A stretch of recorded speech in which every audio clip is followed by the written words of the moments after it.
सभी को जय शो। मैं आप सभी को विश्वास प्रशिक्षण श्रृंखला पुस्तिका 7 में हार्दिक स्वागत एवं अभिनंदन करता हूँ। आइए प्यारे बच्चों, आज के ये अध्ययन आरंभ करने के पहले एक छोटी सी प्रार्थना के साथ हम ईश्वर को याद करें और उनके अच्छे कार्यों को लिए हम धन्यवाद दें। मैं आप सभी से निवेदन करता हूं, अपने हाथ जोड़ें और आंखें बंद रखें। हे प्यारे प्रभु यीशु मसीह, हम धन्यवाद देते हैं हमारे सुंदर और अच्छे माँ बाप के लिए, जिन्होंने हमें जन्म दिया, जीवन दिया और प्रेम किया।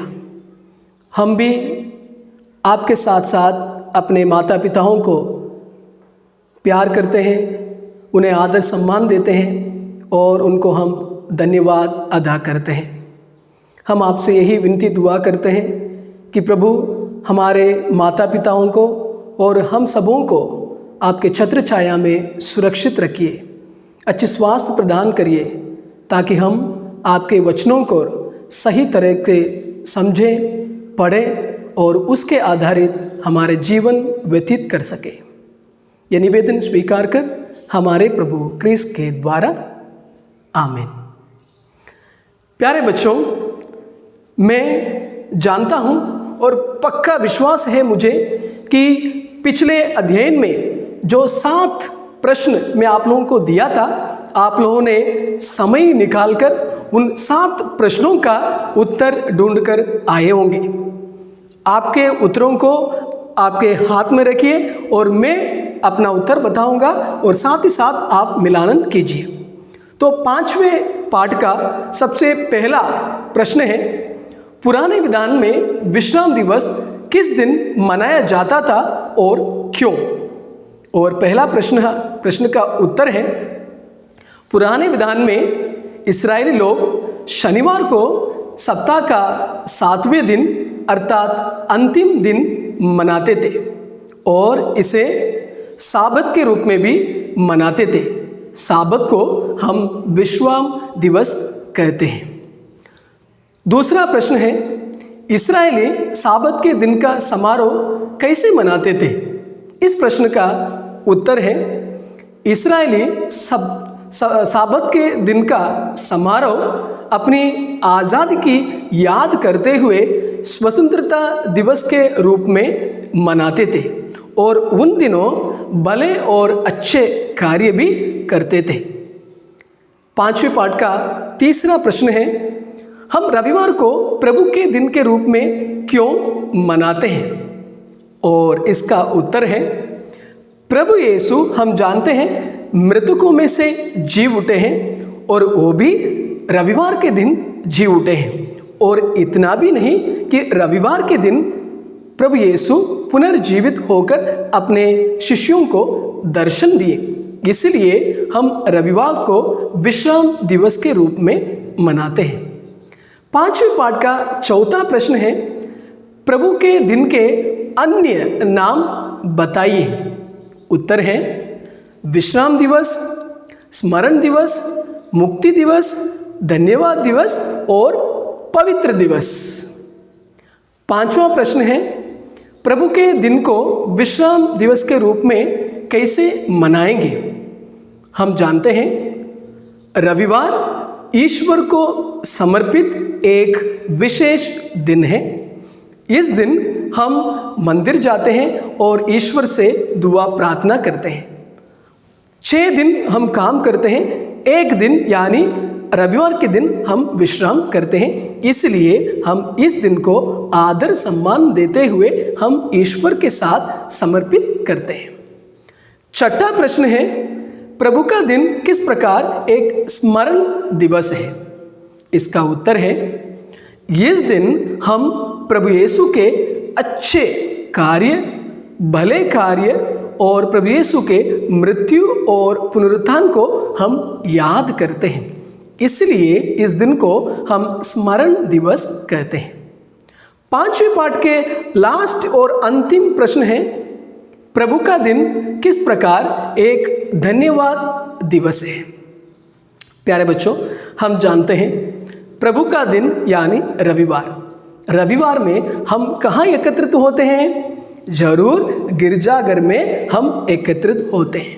और उस दिन छठे दिनों में प्रभु यीशु ने हमें क्या क्या अच्छा कार्य आशीर्वाद दिया उसको हम याद करते हैं और उनकी प्रशंसा करते हैं, और साथ ही साथ हम मिस्सा बलिदान में और अन्य प्रार्थनाओं में हम ईश्वर को धन्यवाद देते हैं। तो इस प्रकार 5वें पाठ का 7 प्रश्नों का उत्तर मैं आपके सामने रखा हूँ। कितनी खुशी की बात है, हम सबों ने मिलकर हमारी पुस्तिका की पहला भाग यानी 5 पाठ हमने खत्म किया है। आप शुरुआत में, किताब की शुरुआत में देखेंगे 3 भाग दिया गया है और पहला भाग हमने खत्म किया। अभी पुस्तिका की दूसरा भाग में हम प्रवेश करेंगे और दूसरा भाग का नाम है मानव गरिमा में वृद्धि। और आज हम छठा पाठ में प्रवेश किए हैं। छठा पाठ का नाम है माता पिता का आदर। बोलिए जोर से, माता पिता का आदर। ये पाठ एक छोटी सी कहानी से शुरू होती है। कहानी सबको पसंद है, ध्यान से सुनेंगे। एक धनी व्यक्ति था जिसका नाम है लियो। हकरू बकरू नहीं, लियो। बहुत धनी व्यक्ति था। उनके कितने बच्चे थे? 1 नहीं, 2 नहीं, 3 नहीं, बल्कि 7 बच्चे थे। जैसे आप 7वीं क्लास में हैं और उसी प्रकार लियो का भी 7 बच्चे थे। लियो जी अपनी युवावस्था में बहुत मेहनत करते हैं, बहुत कष्ट और दुखों का सामना करते हैं। किसके लिए? अपने बच्चों के लिए। दिन रात मेहनत करते हैं, पसीना निकालते हैं, धूप में खड़े रहते हैं, कभी कभी भूखे पेट सो जाते हैं। क्यों? पैसा बचाकर अपने 7 बच्चों को आगे की ओर ले जाने के लिए। धीरे धीरे बच्चे बड़े होने लगे, उनकी भी शादी हो गई और उनके भी बच्चे हो गए। और अभी लियो जी कैसे दिखते हैं? बहुत बूढ़े हो चुके हैं, कमजोर हो चुके हैं, बीमार हो गए। एक दिन 7 बच्चे मिलकर लियो जी को अस्पताल ले गए अच्छी इलाज करने के लिए। इलाज होती रही। कुछ समय बाद डॉक्टर कहते हैं कि देखिए, आपके पिताजी ठीक हो गए हैं, लेकिन इनको देख रेख करना आपकी जिम्मेदारी है। आप इन्हें घर ले जाइए और उनको खिलाना पिलाना देख रेख करना आप हर एक की जिम्मेदारी है। डॉक्टर ने साफ साफ कह दिया। लेकिन ऐसा हुआ, 7 बच्चों में एक बच्चा भी अपने पिताजी को घर ले जाने के लिए तैयार नहीं थे। यानी वे लोग अपने पिताजी के लिए पैसा खर्च करना चाहते थे, दवाई देना चाहते थे, लेकिन साथ में रखकर उनको खिलाना पिलाना देखरेख करना कोई नहीं चाहते थे। अंत में नतीजा यह हुआ कि बच्चों ने मिलकर उस पिताजी को कहाँ रख दिए? वृद्धाश्रम। यानी बूढ़े माँ बाप की देखरेख होती है, उस आश्रम में रखकर वे वापस अपने अपने घर पे लौट गए। उस पिताजी के दिल में कितना दर्द हुआ होगा। अभी इस कहानी से हमें क्या सीख मिलती है बच्चों? सबसे पहले अपने लियो जी अपने बच्चों के लिए क्या क्या किया। दूसरा, डॉक्टरों ने लियो जी के बच्चों को क्या सलाह दिया।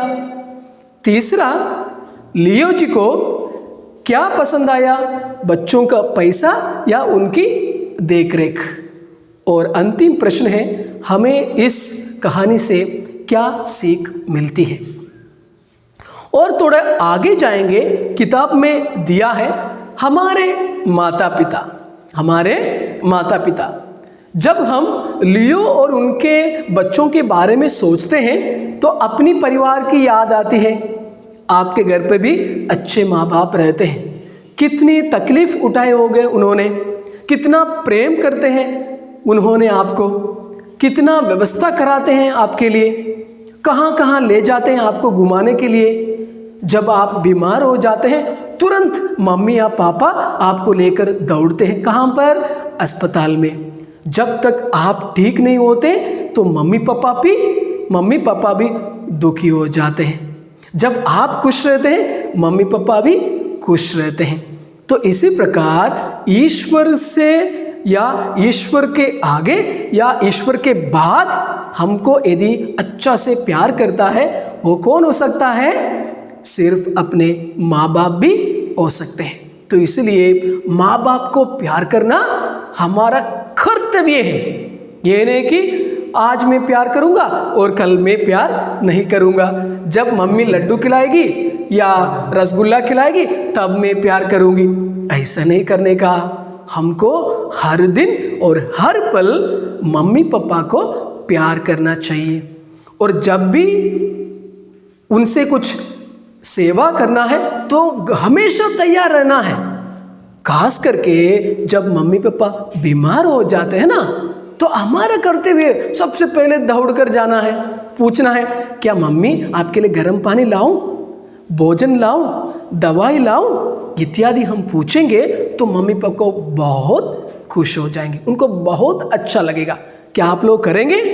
हाँ, जरूर आप लोग करना है। निर्गमन ग्रंथ अध्याय 20 और वाक्य 12 में लिखा है, जो बच्चा अपने माता पिता का आदर करेगा उसकी उम्र बहुत लंबी होगी, उसकी आयु बहुत लंबा होगा। आप और मैं रहना चाहते हैं बहुत लंबा समय तक। इसके लिए दवाई क्या है? दुकान में मिलता है, मेडिकल में मिलता है? नहीं। क्या करना चाहिए? मम्मी पापा को आदर करेंगे, प्यार करेंगे तो जरूर ईश्वर हमारी उम्र को लंबा कर देंगे। दूसरा, कलोसियों के नाम संत पौलुस लिखते हैं अध्याय 3 वाक्य 20 में, जो बच्चा अपने मम्मी पापा की आज्ञाओं का पालन करेगा और उनका साथ रहेगा ईश्वर उनका साथ देता है। कितनी अच्छी बात है बच्चों। आज हम इस पाठ में मम्मी पापा यानी माता पिता के अच्छे गुण और उनके प्यार के बारे में समझा और सीखा। हम यही चाहते हैं कि आप लोग जब हम घर पे रहते हैं मम्मी पापा को प्यार करेंगे, उनकी सेवा करेंगे और उनकी देखरेख करेंगे। आज के ये अध्ययन खत्म हो जाता है। अगले अध्ययन में हम और आगे ईश्वर का प्रेम और माता पिता के प्रेम के बारे में हम सीखेंगे। सबको धन्यवाद। बस।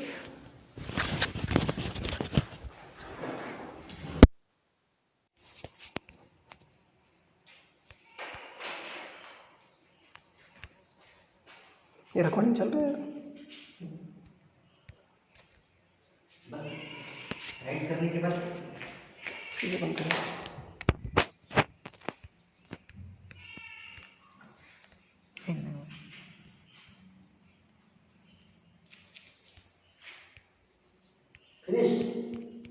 मोबाइल हैंग हो गया ना, चलेगा, मैं भेज दूँगा।